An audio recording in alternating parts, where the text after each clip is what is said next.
Good morning to everyone. Good morning. We have a couple more trickling in. Thank you all for joining us. We are recording today's meeting. Um, so we just want to first start off and welcome you guys to our March 19th North Carolina Partnership to Address Adult Abuse meeting. We thank you all for being here. We're excited about the speaker that we have today. Before we get into that, we are going to turn it over to Stacy Farrell so that she can present our treasurer's report, and we will go ahead and get that approved. Good morning, everybody. I shared my screen. Are y'all able to see that? If you could make it just a little bit bigger, that would be great down at the Bigger. bottom. Let's see. Whoa, a little too big. Yikes, that's not easy. There we go. Is that better? Perfect. Okay. All right. So the bank balance as of our last executive meeting, which was February 11th, was 27,175 and 2 cents. We have the reserve of 3,000, so that brings it down to 24,175 and 2 cents. We had 2 organizational membership deposits, so a total of $100. We disputed a transaction that had come up a few months ago that we weren't aware of, so they gave us that back, so yay. So $12 was returned. And then we had a $4,000 sponsorship from the North Carolina Department of Insurance for the conference. Thank you, Department of Insurance. So total deposits of $4,112. And then for expenses, we had a reimbursement of $100, and then our Zoom monthly cost, which is $15.99. So total expenses of $115.99, with our new balance as $31,171 and 3 cents. All right. Thank you so much, Stacy. And just to clarify, the reimbursement for Kim Davis, that was to purchase the social worker CEUs that we are hoping to offer at the annual conference. So Kim was able to take care of that for us, and then we just reimbursed her. Sounds All This is right. Kevin. I'll So make a motion to approve. I'll thank you, second. Kevin. Thanks, John. All right. Any discussion? All right, the treasurer report is approved as written. So now I'm going to turn it over to Kim Davis so that she can introduce our speaker.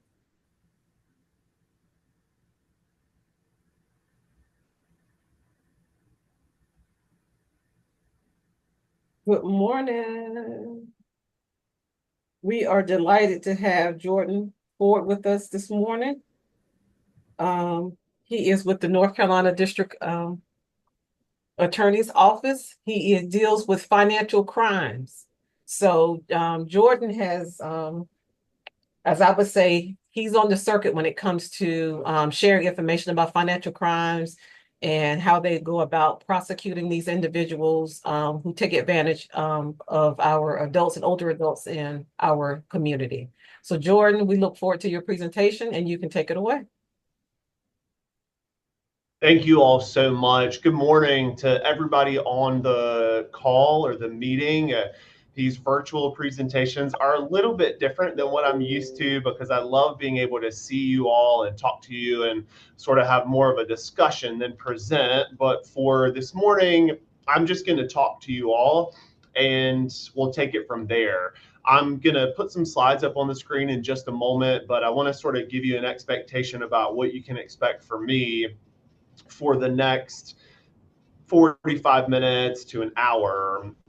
My usual presentation style, as I mentioned, is really conversational. So I want to encourage all of you, if I say something or if I'm discussing a particular topic and you've got some questions, just stop me and we'll take a moment right there. We'll talk through things. We'll do our best to keep moving efficiently, and I'll try to make the best use of your time this morning. Also, if you want to just sort of hang on to your questions or take some notes as I'm going through the presentation, I'm going to do my very best to leave us a decent amount of time at the end of the presentation so that we can have some time to talk as a group. And oftentimes what I find is that's really the most productive portion of any presentation is when we can get a chance as colleagues and allied professionals to talk through some of the issues that we're all dealing with. So I'm going to try to share my slides now.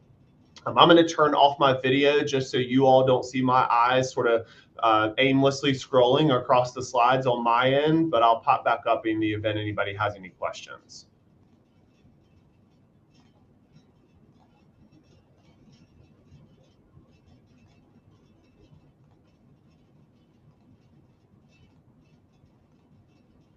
Can you all see that? Yes. Yes. Okay, very good. So to get started, Nancy Warren and I were in Albuquerque last year for the National Adult Protective Services Association's conference, and she asked if I could share this presentation, which I gave last year with a colleague of mine, Justin Davis. So you'll see that this is the title. A couple of the slides this morning I'll move through because they won't translate well in a virtual setting. But this particular topic, financial crimes in the digital age, has become a really challenging thing for my office to navigate across the state of North Carolina. As many of you know from the work that you do yourselves, North Carolina's population is steadily aging. I find that to be a positive thing. I think it says a lot about our state. I grew up here in North Carolina, so I am pretty bullish about being the best state out of all 50. But we're seeing a lot of people not only choose to live out the later years of their life here in North Carolina, but we're also seeing people who are not from North Carolina, but decide to move here for the many tremendous amenities that our state offers. So it was interesting presenting this topic in Albuquerque, in a state that is incredibly different than North Carolina. And I'm going to share some of the conversation that we had with the broader national group there about some of these slides. I want to tell you how I'm going to do my best to utilize the next 45 minutes or hour of our time. I know many of you probably already know a lot of these things, but we're going to spend some time talking about the psychological needs of older adult victims, and particularly more of the common financial fraud schemes that we're starting to see more often that affect older adults in the digital age. And when I say the digital age, that's really a broad term. It could encompass all the way back to the early 2000s, but I'm really talking about things that we've seen develop in the last 5 or 6 years. My generation did not grow up with cell phones. I got my first cell phone, I think, when I was in college, but many of the individuals who are sort of younger adults now are almost being born with cell phones in their hands. They can navigate those tools almost like experts, but our older adults are also being asked to utilize a lot of that same technology. They didn't grow up with it. They don't quite understand it the ways that younger generations do. And so we're starting to see some overlap there in our use of those items, but we're definitely seeing a difference in terms of the knowledge base. So third, we'll talk about how we can support older adults who become victims of financial crimes. I know many of you in this meeting do that well already, but I'll give you some ideas of ways that we've been successful and also ways that we've seen other people be successful in that area. And then finally, I'm going to talk about protection plans for older adult victims. Again, not to beat a dead horse, but I know several of you are probably familiar with that term, a protection plan. We have been partnering with half of the 50 states over the last several years to really talk about what those types of plans look like for prosecutors and victim witness advocates, not necessarily professionals that work in the adult protective space. And so I'll give you a couple of ideas of things that we have found to be helpful and useful in putting those things together. I want to tell you just a little bit more about me. Unfortunately, I thought I was going to be doing this presentation with a colleague of mine, Justin Davis, but he got pulled into some other responsibilities in court in the western part of the state. So it's just me this morning. I am a career prosecutor in North Carolina. My current title is the Chief Financial Crimes Prosecutor at the North Carolina Conference of District Attorneys. That's our logo in the upper right-hand corner. The North Carolina Conference of District Attorneys is a state agency. We were created in 1983, and our purpose, both statutorily and practically, is to serve the 42 district attorneys across the state of North Carolina. The conference itself is the 42 district attorneys and their staff, but they have a team of their own of resource prosecutors and legal assistants and other professionals that are headquartered in Raleigh, which is where my office is based. And one of the things that we do as a team is we work in sections. Much like a district attorney's office, we have a vehicular crimes section, or traffic safety unit rather. We have a homicide and arson unit, a juvenile unit, special victims unit. We have all sorts of teams, but the one that is nearest and dearest to my heart is the financial crimes unit. I've been a member of that unit since 2018, but have led the unit as the chief for the last almost 3 years. And I'll show you a little bit of a larger breakdown of how that team operates in just a second. I am responsible as the chief financial crimes prosecutor for developing and implementing what we call the Financial Crime Initiative of North Carolina. Almost a decade ago, in 2013, Attorney General Cooper at the time, who would later become our governor, decided that there were funds from a larger national mortgage fraud settlement that should be applied to the prosecution of financial crimes across North Carolina. A part of that money included protecting older adults as well. And as all of us know now, after Governor Cooper's 2 terms in our governor's house here in North Carolina, he and his administration had a particular affinity for the protection of older adults. So I like to say that we were some of the first prosecutors doing this work at the behest of the district attorneys here in North Carolina, but we're really proud of what we've been able to develop over the last 10 years, which includes that statewide prosecution of exploitation and abuse. It's important to know, and I always say this to folks that perhaps have not had any experience with the Conference of District Attorneys, we don't have any independent jurisdiction over investigations or criminal prosecutions. Our job is to come in and to provide support to the district attorneys when requested to do so.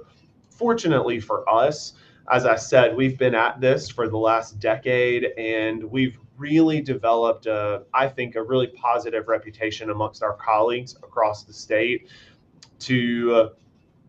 for them to know that when they have challenging cases that involve older adults, which I would say is almost all of them, if you're prosecuting someone for exploiting or abusing an older adult, that we have the resources and the time, the knowledge, and also just the passion to try to take these cases from an investigation all the way through to a successful disposition.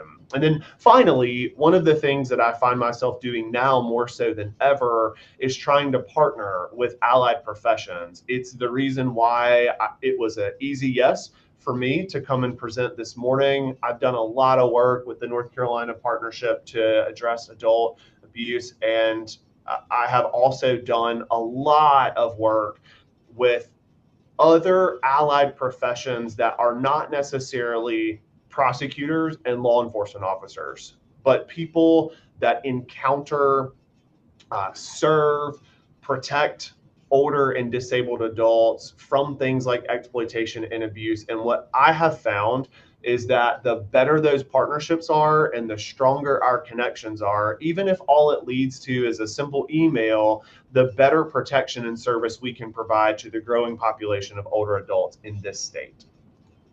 This is a little bit about Justin Davis, who you won't hear from this morning, but I'm sure you will see if you have the Conference of District Attorneys, specifically the Financial Crime Unit, come and present anywhere in your neck of the woods.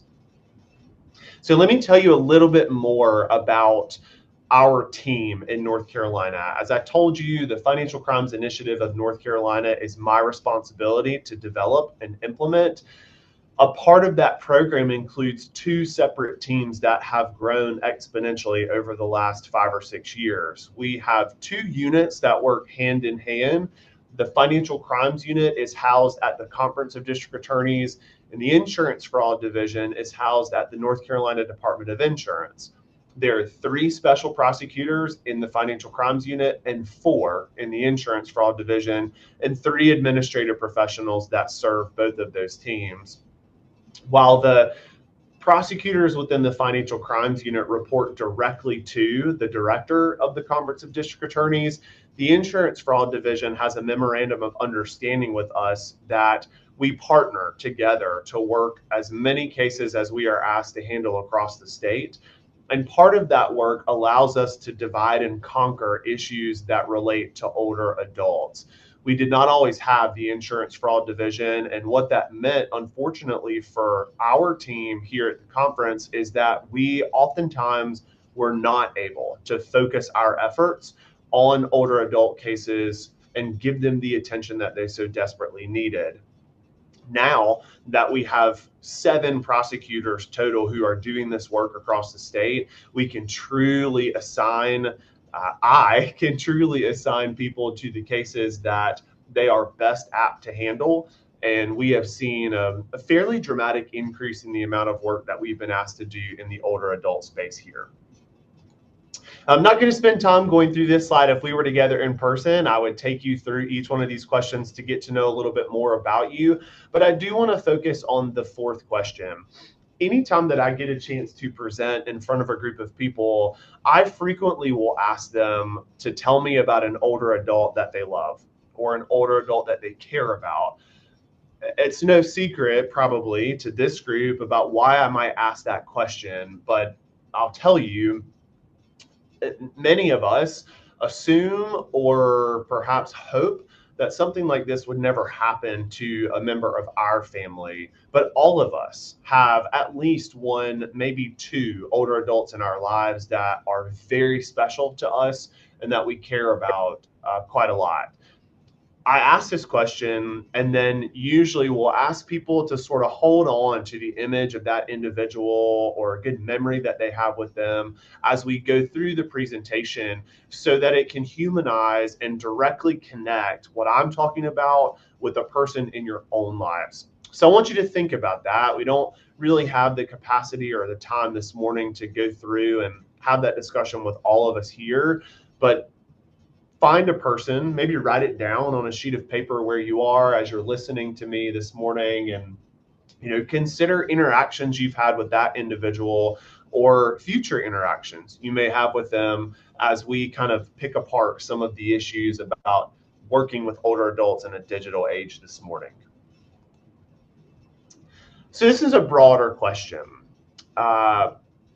If I were to ask this group to define elder abuse, my guess is that however many people are listening to me talk right now would be the different amount of definitions we would come to.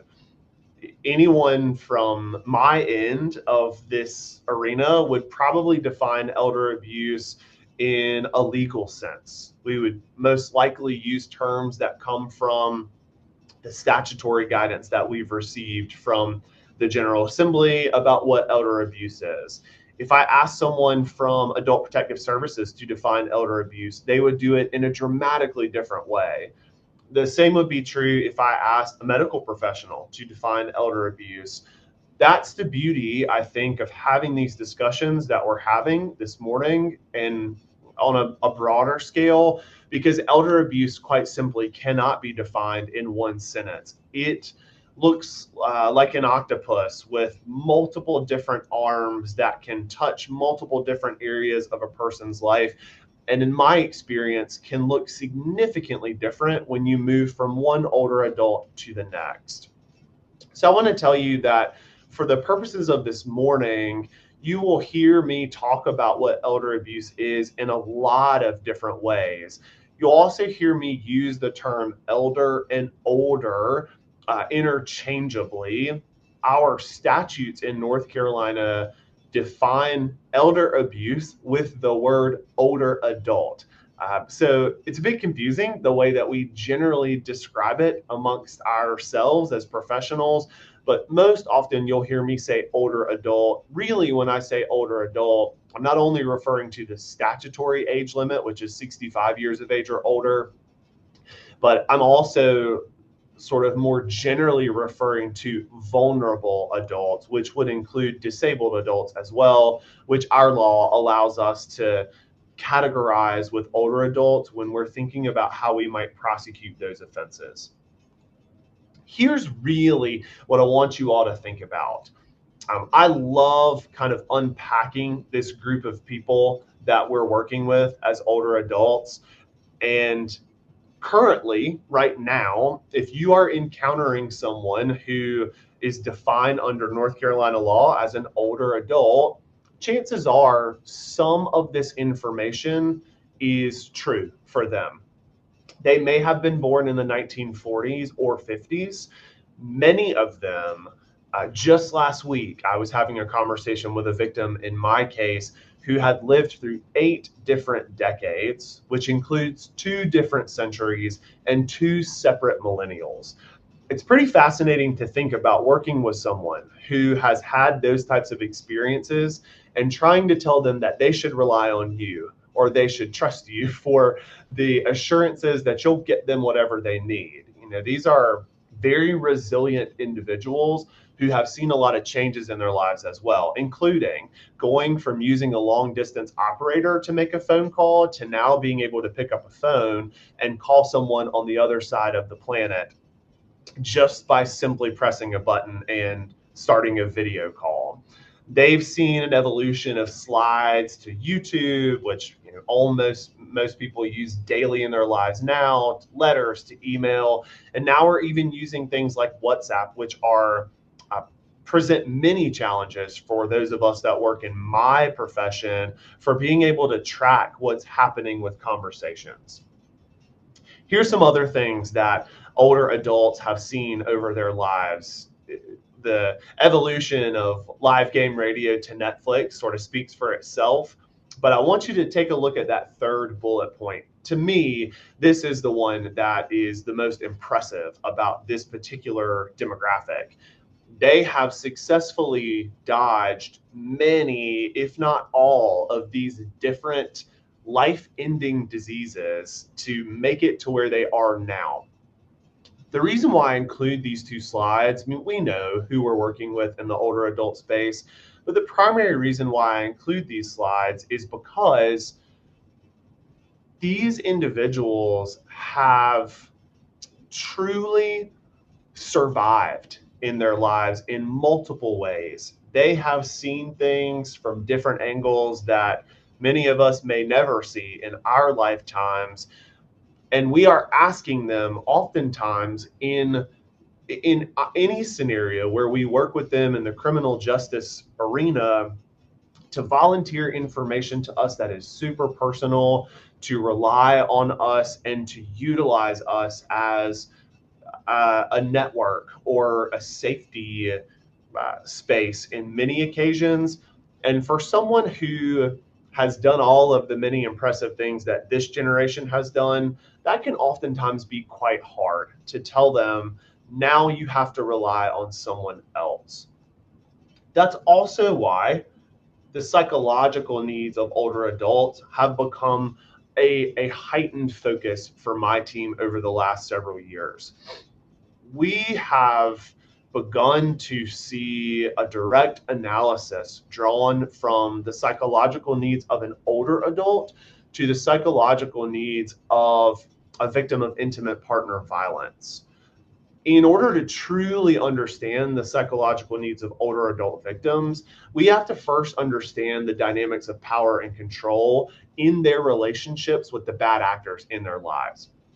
I'm not going to read everything on this particular control wheel for all of you because it probably doesn't look too surprising for you.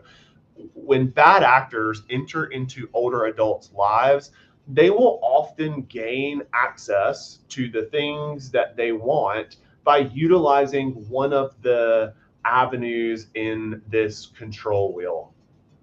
This is almost identical to the way that we see victims of intimate partner violence interact with the abusers in those relationships. 20 years ago, 25 years ago, most Americans did not understand how intimate partner violence worked.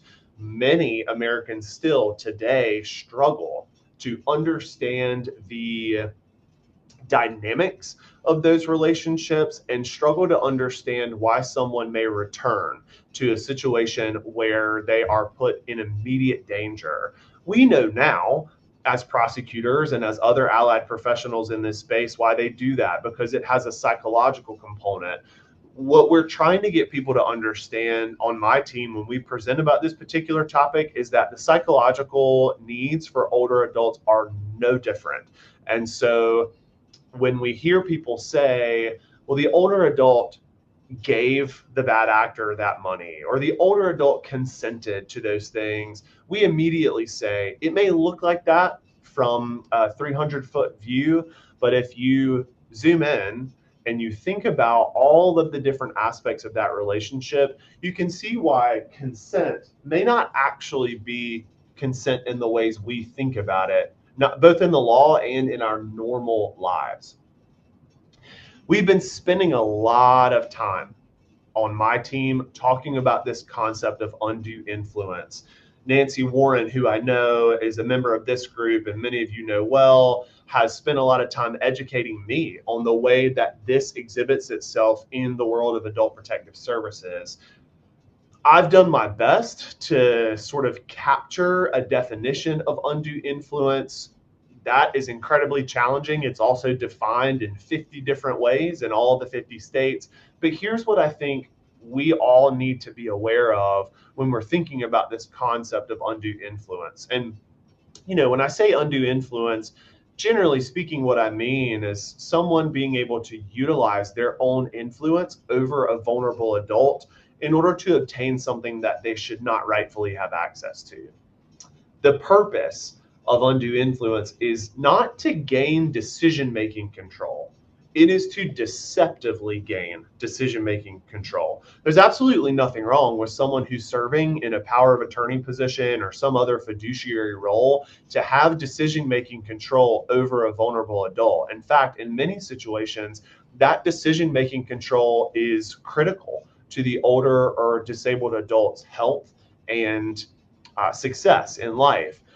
When an individual does so with deception, then we see a whole host of other problems arise. It includes the use of someone's role or power. Think about that slide that I just showed you about the control wheel. The way that a person gains this decision-making control often involves exploiting someone's trust or their dependency, or maybe even their fear of another person. It can involve manipulation. And the question then becomes for many of us, who are these individuals actually trying to deceive? Are the bad actors always deceiving the older adults? Or is it possible that they can deceive people around them? I would challenge you all, when you're thinking about undue influence, to not always focus on the conversations between the bad actor and the older adult. Many times the conversations between the bad actors and the neighbor or the family or the doctor or the lawyers also involve some element of deception. And that's incredibly critical for us to be able to pick up on together. A couple of other things. It's never a single event, and it's always a process. It might start with something as simple as the bad actor saying to the vulnerable adult, I'm not going to go pick up this medication for you that you need in order to be healthy unless you do the following things for me. That seems pretty egregious to me, but may not seem as egregious to other individuals if it was isolated as a single event. I will tell you that if it's happened once in this vulnerable adult caretaker fiduciary capacity, then it's most certainly happened more than once. You just have to dig a little deeper to find it. You can find it in a variety of situations. None of that is new information to us, but this is the big statement that we have been fighting against on our end. Just because an older or vulnerable adult agrees or says they want something to be done doesn't necessarily mean that they are operating under our general understanding of consent. They could very well be operating under some sort of undue influence, but oftentimes it takes collaboration across many different systems to not only address the problem, but to just truly understand what we're all looking at. So let's talk really quickly about a couple of statistics. Older adults are targets. We know that. This statistic should be alarming to all of you. 90% of telemarketing scams are senior citizens. It might be hard for you to understand that if you're like me and you get telemarketing calls almost hourly. The difference is I know how to recognize those things as telemarketing scams. I know how to end those calls. I also know how to prevent them from getting to me in some ways. Our senior citizens are getting many more calls than we are for a variety of reasons. One, because they almost always have a substantial amount of liquid assets. They are also a trusting group. They might not lend that trust out freely, but once they do, if subject to the right conversations, then they'll give you all the trust that you need in order to potentially do something that's harmful to them. Many of them also have physical limitations. They're isolated, and most importantly, there is some element of fear that oftentimes exists in these individuals' lives. At a minimum, that fear is that they're just going to be alone. And so when they are in fact alone and isolated from other people in their lives, these bad actors can come in and can really wreak havoc because they rely on all of those things in order to exert some sort of influence over them. There are many other risk factors that make someone susceptible to undue influence.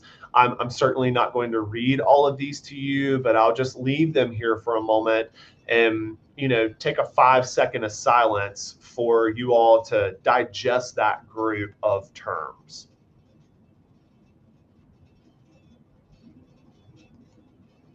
So let's talk about our perpetrators. You all may be surprised, or perhaps you won't be surprised by some of the words or terms that you see on this list. We know that people who are opportunist and career criminals do work like this. I mean, those are the types of folks that I prosecute 75% of the time.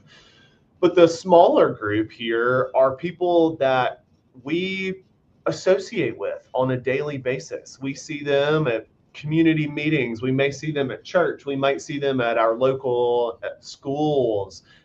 These people are people like nurses and caregivers, other professionals like lawyers and medical professionals. And in the worst types of cases, it includes people like family members and friends, very close friends and trusted confidants of vulnerable adults.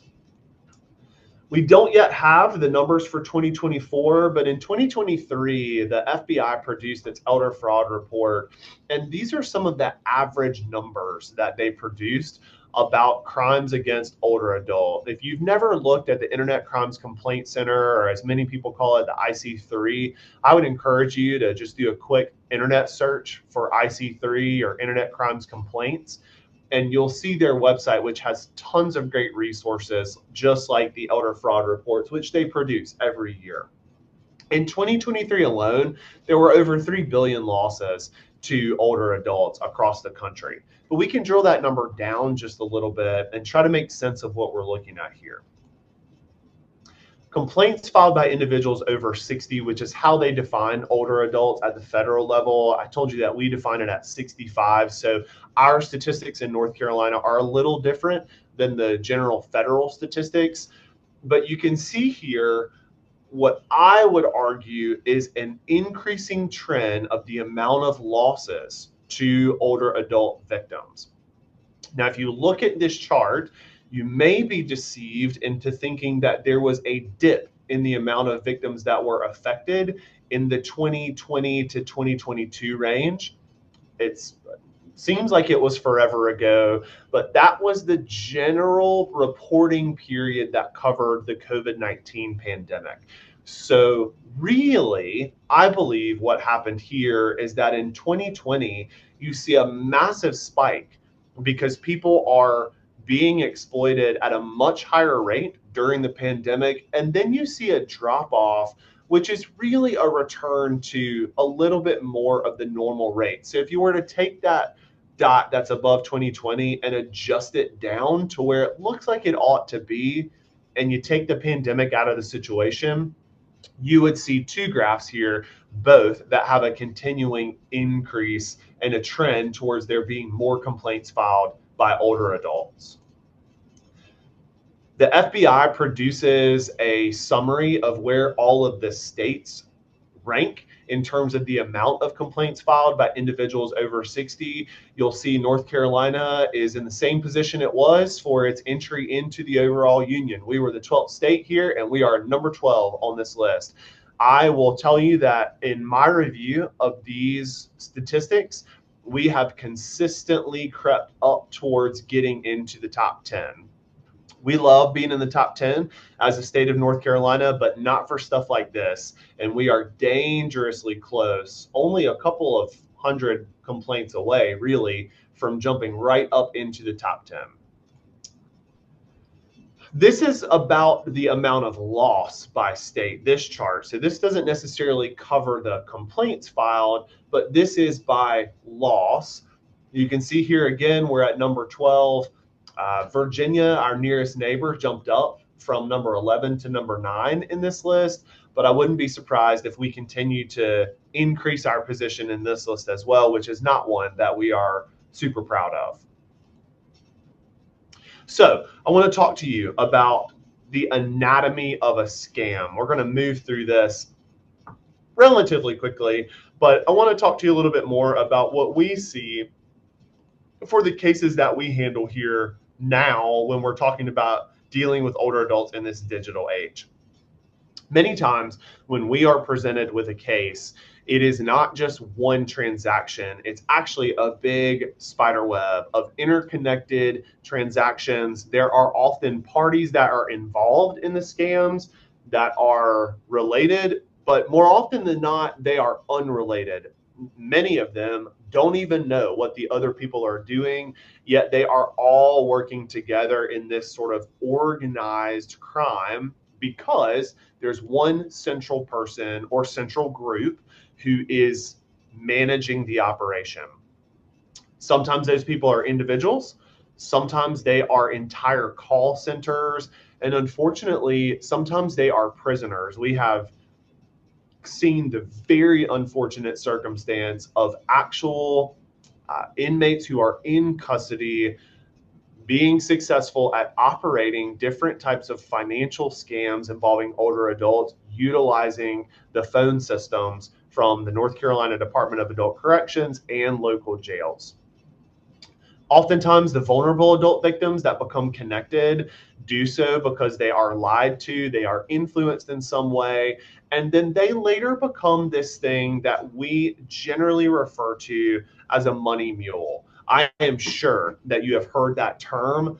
It is quite popular in the criminal justice arena right now, not just in cases involving older adults, but in things like human trafficking and other types of involuntary servitude that we are starting to prosecute more of at the state level, not just at the federal level, where they've been handling cases for a decent amount of time. So you might say to yourself, what's a money mule? Well, it's hard to define it because our law doesn't define it, but typically those people are victims first. They are people who knowingly or willingly receive and transfer money from fraud victims. So unpacking these two bullet points together becomes very challenging. Many times, money mules are developed by criminal or bad actors by victimizing them first. Once they're victimized, then they may have some debt over their head. They may have some relationship, albeit a relationship that is built on dishonesty and deception, but a relationship nevertheless that they believe they've developed with this scammer, and they will utilize that relationships. The bad actors will utilize those relationships to get our victims, our vulnerable adults, to move money for them in many different ways. Another thing that we traditionally see is that money mules have often already lost all of their own money to the scam, and they are in so deep that they are desperate to make this money themselves, which is another reason why they decide to get involved as money mules. Keep in mind as well, way back when we started this presentation, I showed you some slides about who our target population is for vulnerable adults. It's rare that any of the people that fall into those categories are going to volunteer their experience as a money mule if they have any inclination that it's going on, because they're going to be ashamed to talk about that, most definitely to members of their family and people that are close to them, but perhaps even more so to people like me who represent a law enforcement presence, and may cause them some concern that if they tell us the truth about what's going on, that they themselves could find some sort of trouble for their own criminal records. Other possible money mule uses that we've seen are a little simpler, as couriers, as people that reship things, and other employee roles within this broader criminal organization. So let's think about the digital age, right? I don't think any of you recognize this young man. If you do, I would be quite surprised. The reason why I would be surprised by that is because this young man doesn't exist. This is not a human being that exists on our planet today. Instead, this is the person who you see in the picture to the left. This is Marie Smith. She would not be happy if she knew that I was showing you this picture, but she is a good friend of mine who is a special agent with the North Carolina State Bureau of Investigation, and she works in the Financial Crime Investigative Unit. What she did here when we put this presentation together was utilize a free app that she downloaded on her phone. She uploaded this picture of herself against a blank background, and that app changed her face into the male form that you see to the left. It did the same thing with this picture. That's also Marie. She just used a different picture as the base. She used a picture here of herself smiling, and now could transform herself into appearing to have a bit more years of age, shorter hair. She added lipstick and even put some makeup on in this new picture. Why is this significant, you might ask? Because it is being utilized in this new way of getting to older adults called pig butchering. This is an incredibly harsh term. I hope no one is put off by the nature of the term itself. I didn't choose it. I don't like it myself, but it is what this process is referred to globally in the ways that people engage with older adults. What many scammers will now do is utilize those same technologies, free apps on cell phones, to change the way that they look based on the engagement or the relationship they want to develop with the older adult. So if I am a scammer and I am trying to obtain funds from an older male adult, rather than approaching him with my photograph, I may change my photograph to a much younger, much more attractive female version of myself in order to convince him that the person he's talking to is not actually Jordan Ford, but it's a different individual who looks like the picture that I've sent him. And for older adults, when I'm sending these pictures, they believe that they are in fact corresponding with someone who looks just like the picture that's coming across. Many of these organizations are based in the Southeast Asia portion of the world. That makes it incredibly difficult for us to prosecute because in North Carolina, we don't have any jurisdiction over there. We have to partner a lot with our federal counterparts who, to be completely honest with you, don't always have the tools themselves to go after people who are in different countries. Many of the scammers, this may be one of the most alarming things you see in the presentation. Many of the actual bad actors may themselves also be victims of human trafficking. They may be desperate to make money or themselves face some sort of punishment. And so they are sort of the middle management in these groups who are acting at the behest of other larger criminal actors, telling them, if you don't do these things, then you yourself are going to continue to be victimized. It can often start as phishing, or victims can find themselves investing in some sort of fake trading or website.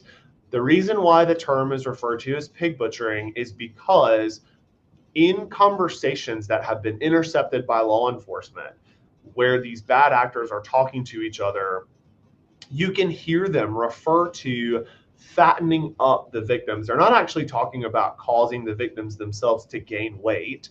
What they're saying is, we want to enhance the finances of these vulnerable adults. We want to pump money into their accounts, however they get it. They pull it out of their pensions. They get money from their friends or family. Maybe one older adult gets money from other older adults for a variety of reasons, and then they slaughter the bank accounts by telling the older adults. This is the classic way that it looks. The money finds itself into an account. The bad actor says, okay, I'm ready for you to transfer those funds for whatever reason. As soon as those funds are transferred, the older adult, of course, loses all contact with the bad actors, and then prosecutors and law enforcement officers have an incredibly difficult time tracking those things down. Here's another example of a case that my unit has handled just recently. You can see this individual here, decent looking young man.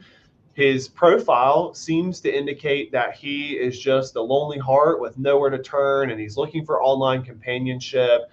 I don't have the suspect's actual picture here, but the suspect in this case, I can assure you, looked nothing like this individual, and actually happened to be a female from South American origins who utilized this individual's public profile, social media profile, pulled all of these pictures off, and then essentially created a brand new profile for him and utilized it to reach out to older women who, of course, found him to be quite attractive, and also found the attention that he was giving them to be very advantageous in lonely phases of their lives.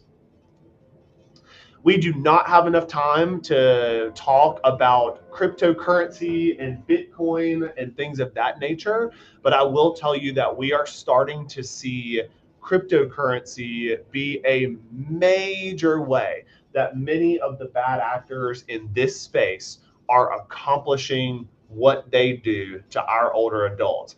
If you have ever seen a Bitcoin machine in your community, stay as far away from it as you possibly can. I understand that there are some broader conversations going on at the national level and even in our state General Assembly about the use of Bitcoin. I am hopeful that there will actually be some regulations put in place to deal with Bitcoin, but for now, the regulations are non-existent, which make it incredibly difficult for us to trace. Here's something that I find to be quite significant. Even though you wouldn't think that your grandmother is using cryptocurrency, over $1 billion were taken from older adults using cryptocurrency scams in 2022. The numbers for 2023 and 2024 are about the same, but this chart really breaks it down in ways that we can understand and tells us a couple of the mannerisms or the methods that they utilize. 1/3 of the total loss to online fraud came in the form of cryptocurrency, which is just really alarming. And we can compare that to losses of 55 million in 2020. So how do we find out about money mules? I like to tell people this because it sort of seems like what we're saying is, well, there's not a whole lot we can do about it. That's not true. We are finding success in this area. Local police reports also will show us money mules. This is another photo, just as an example of a person who doesn't exist. This photo was altered. You can kind of see a couple things in this picture that would help you come to that determination, but it's difficult. This looks like a real person whenever you just take a screenshot and a quick glance. We use FinCEN quite often on the law enforcement side. We've also had some success with local NDTs talking amongst themselves and realizing that something's not quite right, digging a little deeper, and realizing that an individual is utilized as a money mule. There are things that we can do about money mules. I like to tell people, educate, educate, educate. Get out in your local community. Make sure your older adults know what to look out for. Call us. We're happy to get involved and to come to you to talk about these things with senior citizens. We usually do that with the SBI. They have an elder fraud initiative where they go door to door. They knock on people's door that they feel are being utilized as money mules, and they tell them exactly what's happening and try to protect them from it happening again. Banks need to know what's happening. Victim services often are underutilized, and I would say could be better utilized by our people in our professions. I've mentioned IC3 to you and other resources. Here's the difficult question that many prosecutors are facing right now. This is a hard conversation to have with people in our allied professions because many times we are meeting with older adults. We are telling them that they are being utilized as money mules and they are continuing to operate in that same space. Oftentimes they're doing it because they are in fact the victim of some sort of undue influence. And we don't want to charge people who are victims. But many times older adults are getting some sort of financial incentive from doing what they are doing. And they don't want to stop because it's become a lucrative business for them. Thus far, to my knowledge, no one in North Carolina has been prosecuted for this yet. Were we together, I'd show you this video. It's a little harder to watch together online, but it's a video of an individual who was prosecuted and ultimately convicted in New Jersey for being a money mule. She's an older adult. She spent several years in prison as a result of her engagement with the scammers there. And it's just a really sad story that I hope in the future we all can get out in front of to prevent vulnerable adults from even finding themselves in that situation. Lastly, here are some of the future challenges that I see with this particular area. You know that technology is evolving. You may yourself have been experiencing this, much like me. Trying to keep up with the newest technology is one of the hardest things we have to do today. We've also got some pretty outdated laws and practice for how we deal with those things. That's my job and the job of the other folks that I work with here at the conference and the district attorneys across North Carolina to work on improving those laws and to try to catch up to the technology. And we're doing our best. But we have to convince several other people at the state house and the state senate to join us. So not only educating our local communities, but educating our local representatives is critical to making sure that we can combat these things. Our scammers are also getting richer. They are gaining wealth as they go through this exercise. And the criminal enterprises that we prosecute flourish when they have more resources. So we're having to work really hard to get out in front of that to prevent them from becoming more robust organizations. And then that last one there is another 60 to 90 minute presentation in and of itself. Artificial intelligence is here. It's not going anywhere. It's being utilized successfully and safely by many organizations, but it's also being utilized by many bad actors to complete the crimes that they are able to do with folks in the vulnerable adult area. And we're getting close to me wrapping up here, so I want to kind of move through these next slides a little quicker. There are a couple common financial scams that we see most often. I put government impersonation scams as number one here and want to spend a quick moment talking about jury service scams that have popped up in almost every county in North Carolina. It continues to be a problem.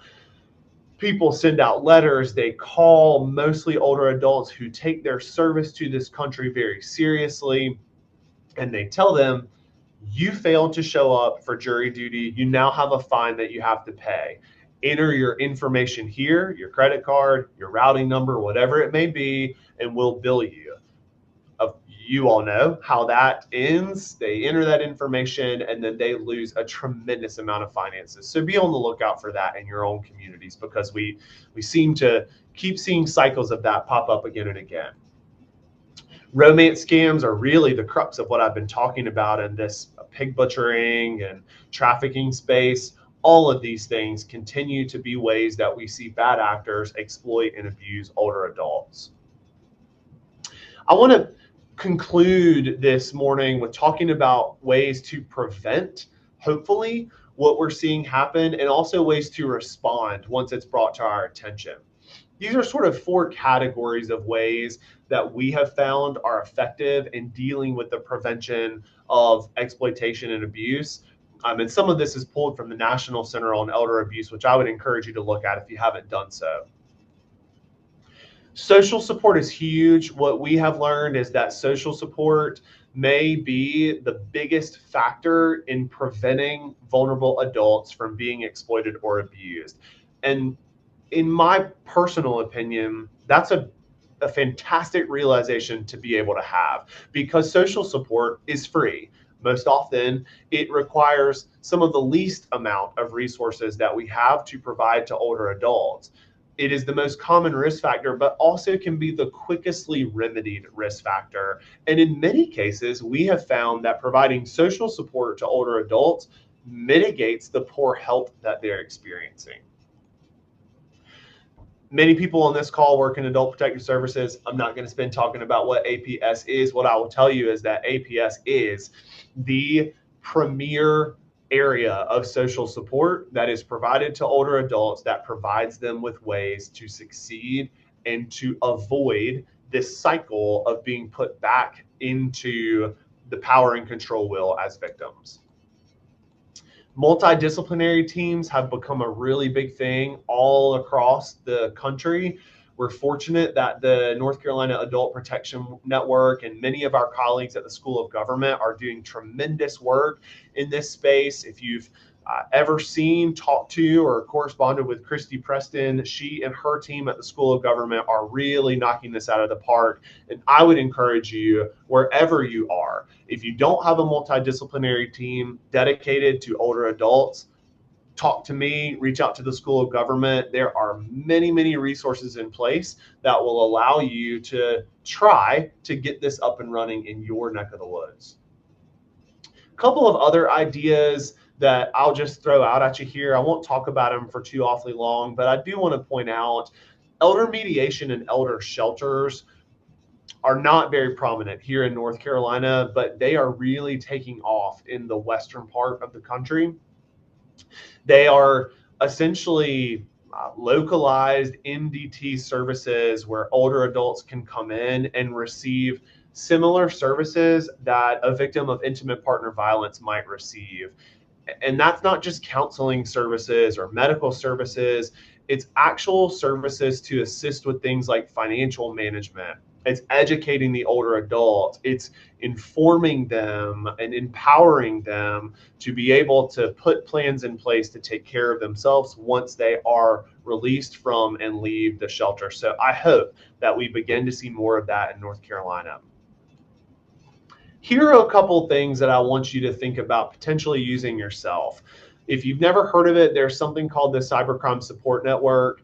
This is a URL that will take you to get more information from them. They provide 1-hour weekly sessions. They usually do it in a 10-week cycle. I will tell you that they change their programming fairly frequently. It is no secret to many of us that work for government agencies that a lot of the decisions that are being made on the federal level right now are having a trickle-down effect for local organizations. So many of these groups have, in recent weeks, had to change a lot of their offerings, but I am confident that they will be supported and they will continue to be able to do great things. They have licensed counselors that facilitate these groups. They're monitored closed sessions. So there, of course, is always the danger that a bad actor may try to infiltrate these things, but the people at the Cybercrime Support Network work really hard to make sure that that doesn't occur. And they have been free. I expect that they'll continue to be free and may be useful for vulnerable adults you're working with or their family members. There's also ways that we can help older and vulnerable adults find free technological support. You know, if the scammers are going to utilize their phones to be successful, we can do the same thing. All of these pictures are pictures of apps that are beneficial for older adults. The one on the right just takes your phone and makes it bigger for you so you can see it. Allowing an older adult to do something as simple as being able to see what they're looking at gives them comfort, gives them confidence, and gives them the ability to not feel like they have to reach out and ask for help, which again empowers them. I'm happy to talk to any of you offline about the use of these particular apps. You may even be familiar with some of them yourself, but we've seen them have some success across the board. Technology can also be helpful. There are ways that we can make sure that the older adults we're working with, and vulnerable adults as well, have vulnerable adult friendly technology in their homes.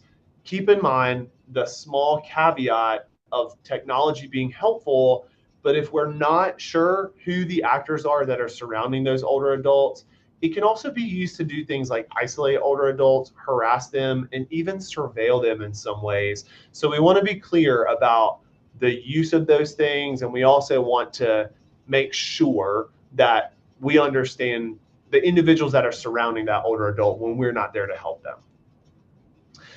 Protection plans, I always encourage people to use a common sense approach. What we've been doing in the criminal justice area is working directly with the victims in our cases to develop a plan for them throughout the duration of our involvement, which is sometimes a year, sometimes 2 years, sometimes longer than that, to help them be successful. We ask ourselves, what do we know about what's happened? What does the bad actor know? For example, how many financial accounts did the bad actor have access to? And how can we equip this victim to cut off all of those things as quickly as possible? We also ask ourselves, what happened to the older adult? Are there new relationships? Are there new access points? Were there any sudden changes in financial and civil documents? Are there partners of ours that we can connect them with to cut off those sudden changes or put things back in their natural, normal state? And of course, in the most egregious of circumstances, is there isolation or injuries that we need to get some sort of medical professionals involved? We put all those things together and then ask ourselves, when we get that protection plan developed, which I can share with you all offline if you want some examples of that. California also has some really great resources that they utilize. We ask ourselves all these questions to make sure that we're doing the best thing for the older adult. Keep in mind that timing may be of the essence when you're putting these protection plans together, but rushing will most definitely invite error. As I wrap up here, these report networks are critical. We do have some simple steps to succeed that I want to leave you with today. I mentioned this when we started about all these different telemarketers. Many older adults don't know that you can just silence calls from unknown numbers, and then they don't run the risk of answering those calls and even having to talk for those people. Talk to the clients that you're working with and the victims. Remind them that these are simple changes that you can help them make in your office when you're meeting with them. That includes their security and their privacy settings on their phones. Many apps, many bank accounts, many financial access points on a digital device now have the option to create a two-step authentication. That's, of course, a new learning curve that vulnerable adults will need to understand. But who better to do that than people like us who they have trusted their financial and physical well-being with? And it's pretty simple once you can get them to understand the process and the benefits, the reward of that learning curve far outweigh any challenges in trying to explain this to them. I always tell people, if the vulnerable adults are internet savvy, to always avoid using any sort of free anything that involves the internet, and also continuously create new accounts and stronger passwords. Most importantly, beware of the way that you pay.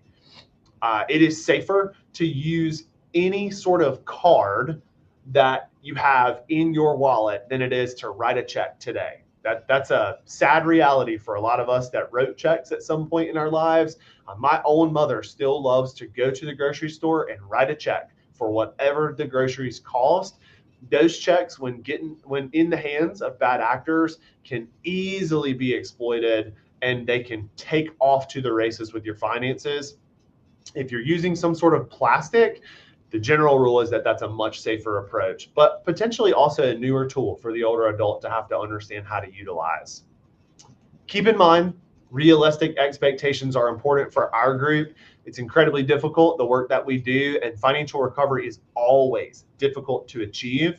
The recovery process requires a lot of work, but we, the advocates, are a crucial piece of preventing this kind of victimization in the future.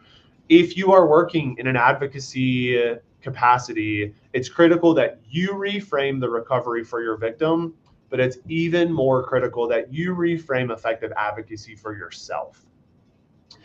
We all know how hard this work can be. We all know how disappointing it can be whenever things don't work out the way that we want them to. But I always like to tell people that when you're doing this work, you've got to be realistic about what you can achieve.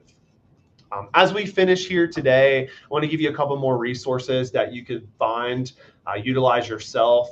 The National Center on Elder Abuse and the National Clearinghouse on Abuse in Later Life all provide digital and online resources for professionals that are like the people on this call. The Victim Connect Resource Center also does the same thing. They have normal office hours. It's a week. They also have a weekday helpline for victims. And what I find to be the most beneficial about this organization is that they have a chat function. I'll provide all this as well in the event you're curious about it, so that you don't have to desperately try to take notes, or maybe some of you have snapped pictures, which would also be a good use of the slides here. Lastly, the National Center for Victims of Crime, if you've never looked at their Taking Action Guide, I would encourage you to download it. It's downloadable for free on the resource tab of this particular URL. They partner with FINRA and other groups to put this together, and it's a pretty handy tool. And then I always talk about Apple Safety Check. If you don't use Apple products, this isn't an option for you, but there is a corollary service in other types of devices.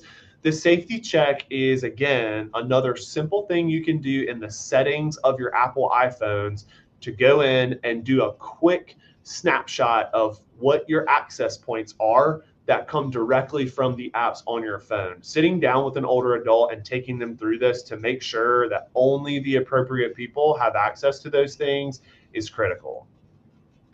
These are a couple more resources. We are at the end of the presentation, so I'll stop here, stop sharing my screen, and take any questions that anyone has, or let you all move on to the next phase of your meeting.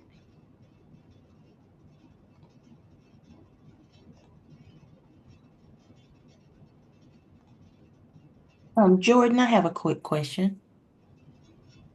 Yes, ma'am. I did not get your contact information. Will you be providing that for us?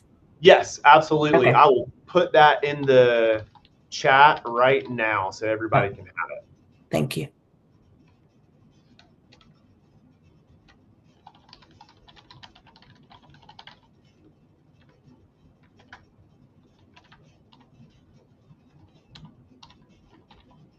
Does anyone else have any questions for Jordan?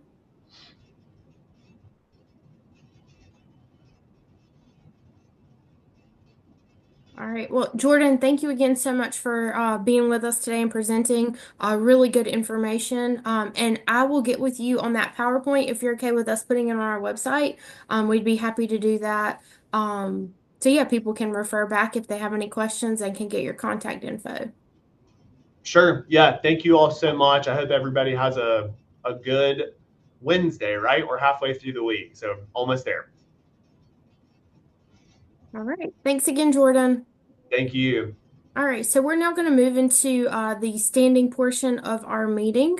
If you give me 1 second, I'm going to share my screen.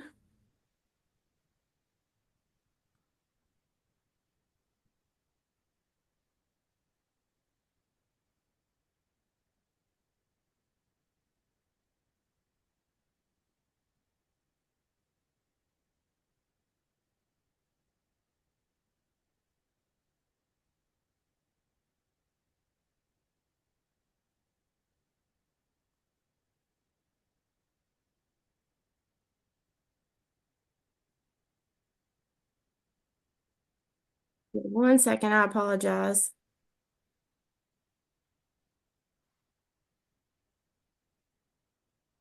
Okay.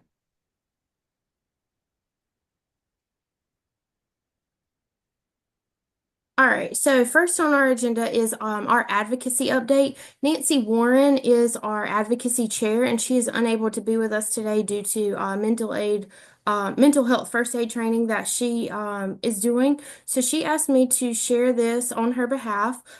This is from the Elder Justice Coalition. So she encouraged everyone to sign up for their emails if you have not already done so. But the biggest update is just about the governmental shutdown averted. And you can see outlined there the funding levels, how Adult Protective Services is addressed, Social Services Block Grant, and then the Long-Term Care Ombudsman Program. So she just wanted me to draw this portion right here to everyone's attention. And if you guys have any questions related to advocacy, you can always feel free to reach out to Nancy. She is a really good resource and really stays up to date, which is really beneficial for our group. Stays up to date on all of the trends and tracking, and can definitely give you all of that information if you would like. All right, any questions about advocacy? Okay. So next we're going to jump to awareness. John Marin did have to step off, but he sent me a message and just said that Secretary Elaine Marshall, Lisa, and John presented at the North Carolina Association on Aging conference last month.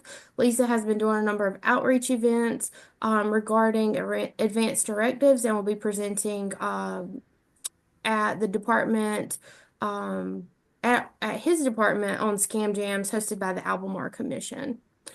Stephanie, are you on still? Yes, I am. Okay, great. You want to jump in? Hey, everybody.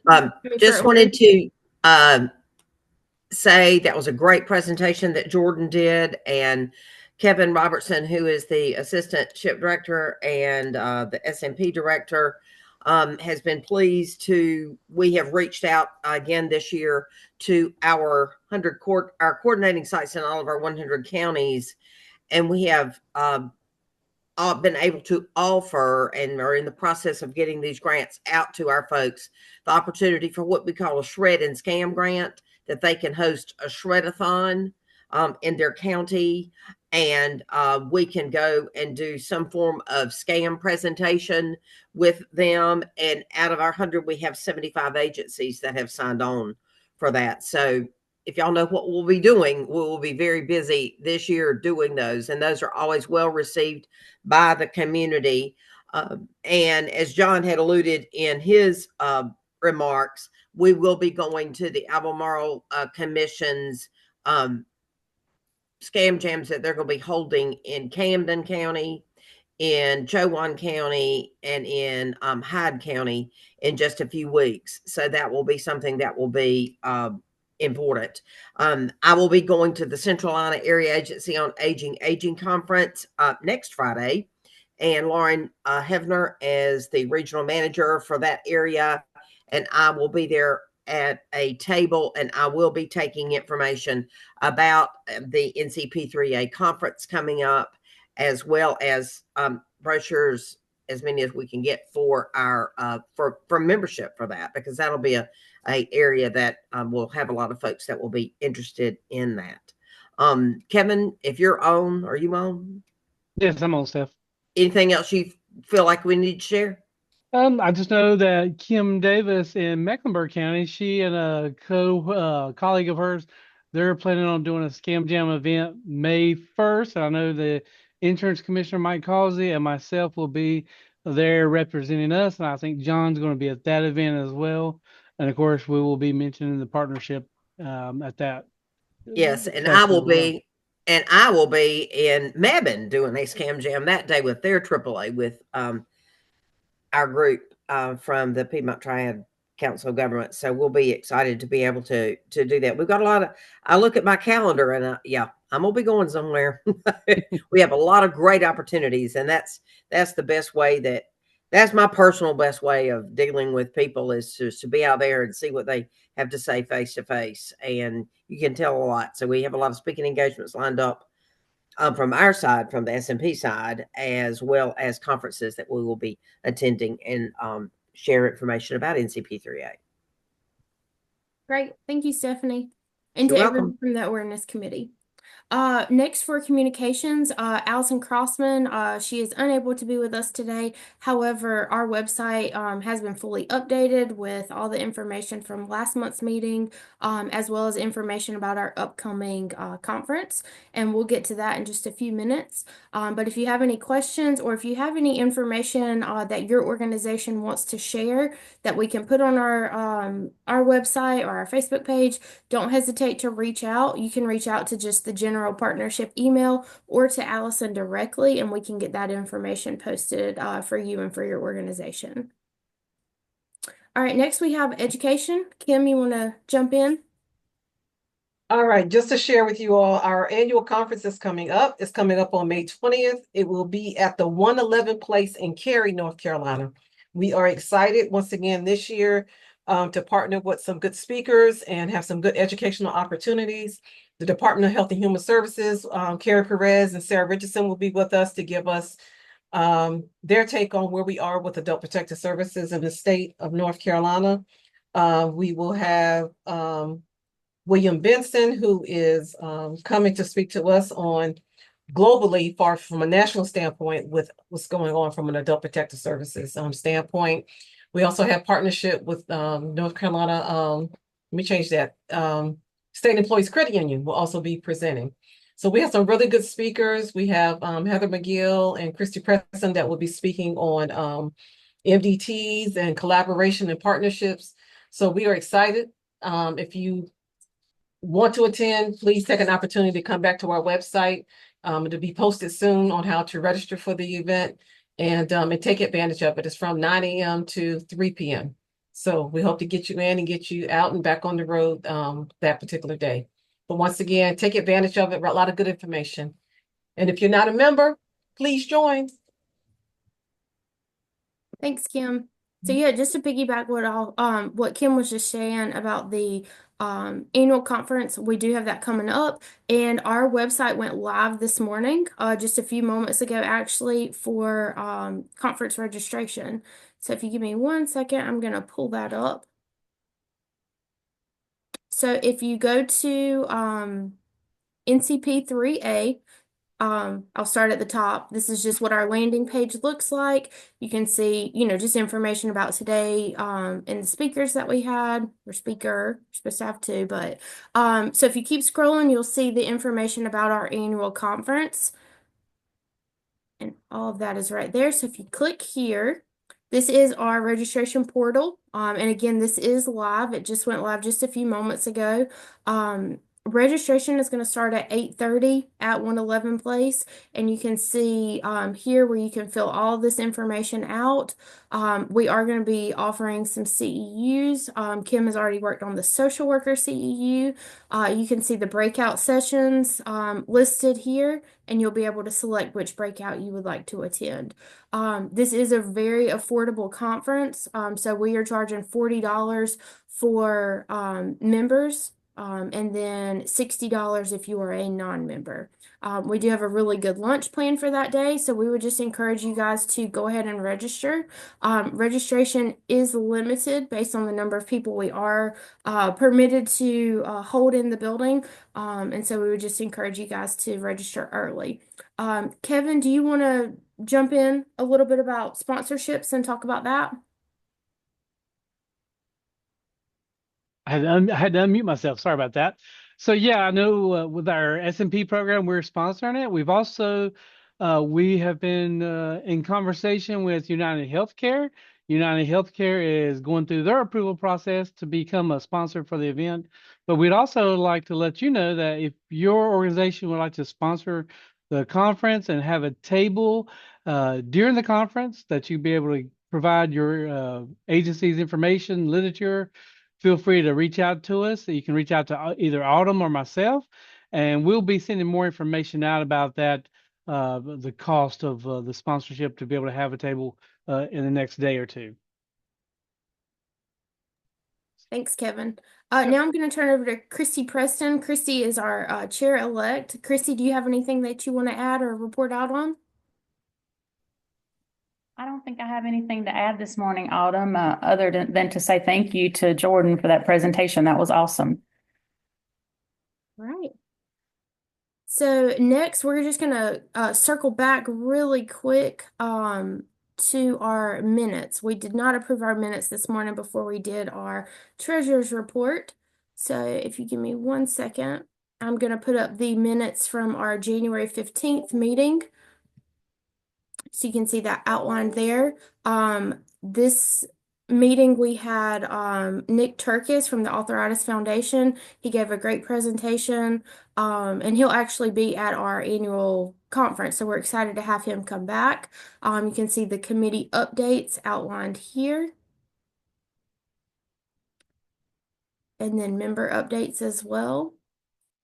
So at this time, would we have a motion to approve the minutes as written?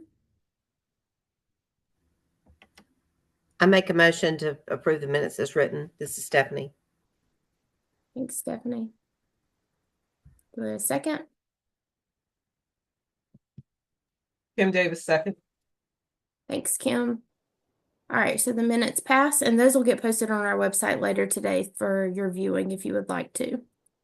All right, so now we want to turn it over to you guys. So feel free to either, if you want to turn your camera on, just come off mute. You can utilize the little feature at the bottom to raise your hand. We'd love to hear updates from you guys. So I've already seen Heather McGill. If you want to just tell us a little bit about what's going on or give us an update.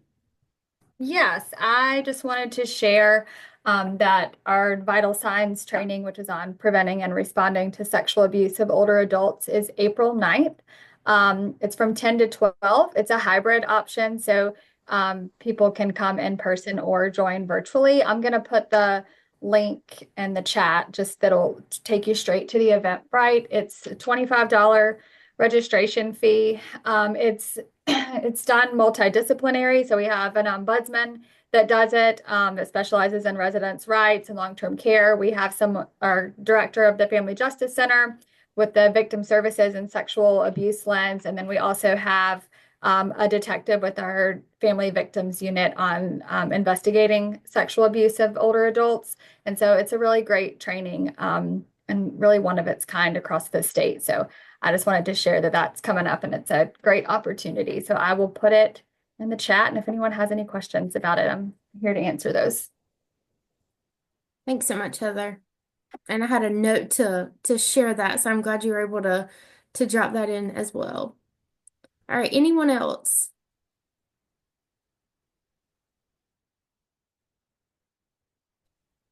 Autumn. Yes. Hi. Hey, how are you doing? Good. How are you? It's LaShawna from Aging and Adult Services, and I am actually covering this meeting for a few colleagues who were pulled for other projects. And so they asked me to be sure to let you all know that we are currently working with the APS Program Improvement Team, and there were 2 meetings in February, and what the team is focusing on, they're focusing on APS work such as improving the data input systems, adopting a multiple response system, and they're also working on conducting a workload study and doing some work around standardizing training requirements. So it's a really good initiative going on, and they asked me to be sure to share that with you all. So that's all I have. Thank you. Awesome. Thank you so much, LaShawna. And thanks for coming and joining us today. All right, any other updates?